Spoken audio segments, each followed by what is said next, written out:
शिव की आराधना किसको कहते हैं? कोई कहता है कि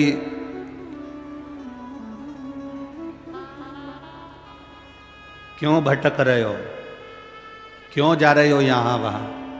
हम कहते हैं तुम भटको भी मत, कहीं मत जाओ। तुम्हारे घर के नजदीक में जो शंकर का शिवालय हो, तुम्हारे घर के नजदीक में जो शंकर का मंदिर हो, शिव मंदिर हो, शिवालय हो, उस शिवालय में जाकर एक लोटा जल प्रतिदिन चढ़ाना प्रारंभ करो।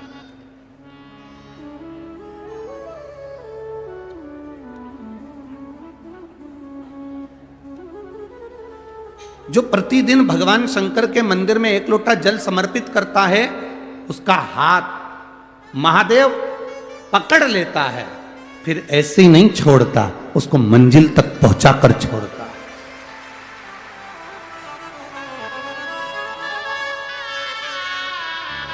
वो ऐसे ही नहीं छूट सकता।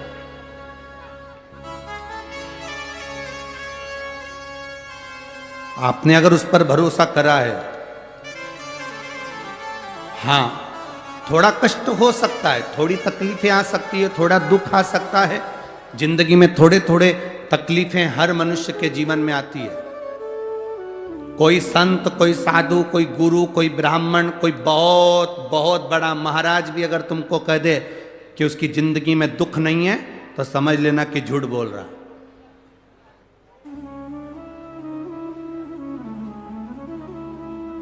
मेरे राम जी महाराज भी इस पृथ्वी पर जन्मे तो उनकी जिंदगी में भी दुख आया। मेरे भगवान कृष्ण भी इस पृथ्वी पर जन्मे तो उनकी जिंदगी में भी दुख आया। माता जानकी भी इस पृथ्वी पर प्रगटी तो उनकी जिंदगी में भी दुख आया।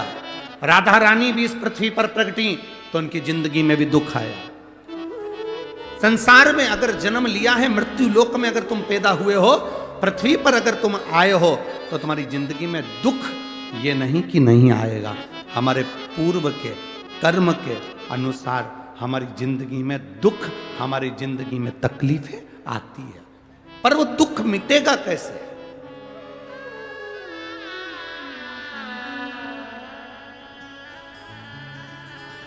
राम जी का दुख कैसे मिटा था? राम पथ गमन में जहां जहां चलकर देखो, चलो आपके पास में है पंचवटी, आपके पास में नासिक लगा हुआ है, पंचवटी लगी हुई।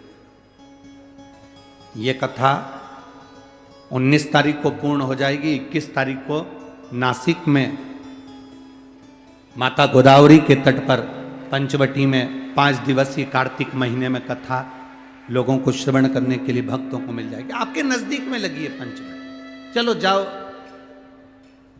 जितने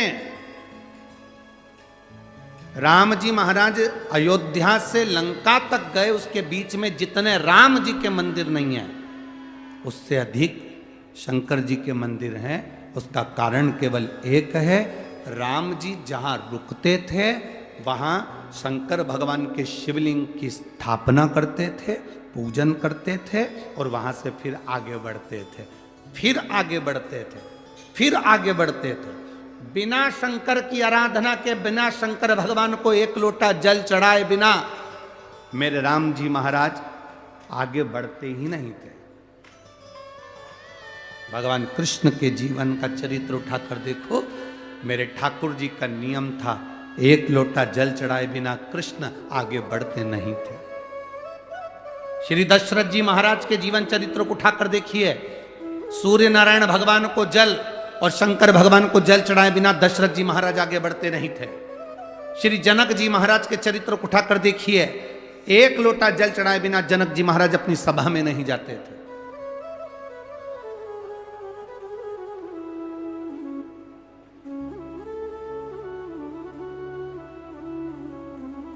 थोड़ी जिंदगी में तूफान आते हैं, कष्ट आते हैं, दर्द आता है, तकलीफें आती हैं, पर तूफान आता है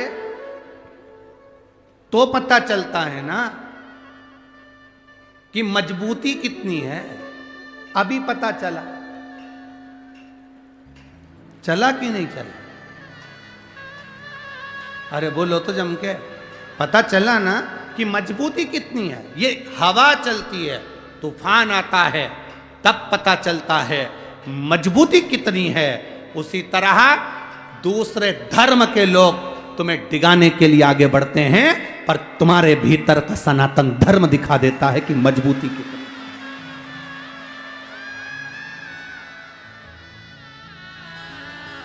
छत्रपति शिवाजी महाराज, जिनकी माता ने कहा कि बेटा सामने किला है और वो किला मुझे चाहिए, शिवाजी कहते हैं माँ क्या बात करती हो, ये किला वहाँ कितना कितना सैनिकों का बल भरा पड़ा हुआ है और मेरे पास में कुछ भी नहीं है, मेरे पास कुछ भी नहीं।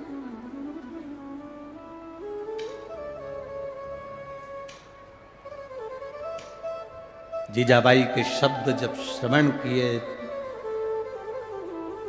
छत्रपति शिवाजी महाराज को छत्रपति का संबोधन स्वयं उनकी माता ने दिया है, स्वयं उनकी माता ने।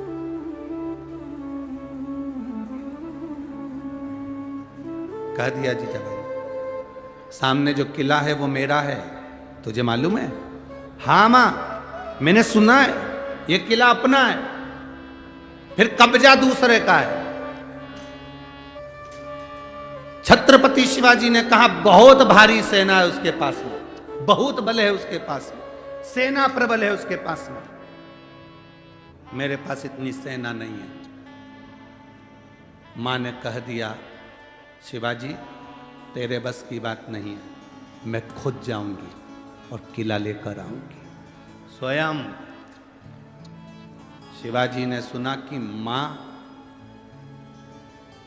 स्वयं किला लेने के लिए जा रही है, स्वयं किला। मां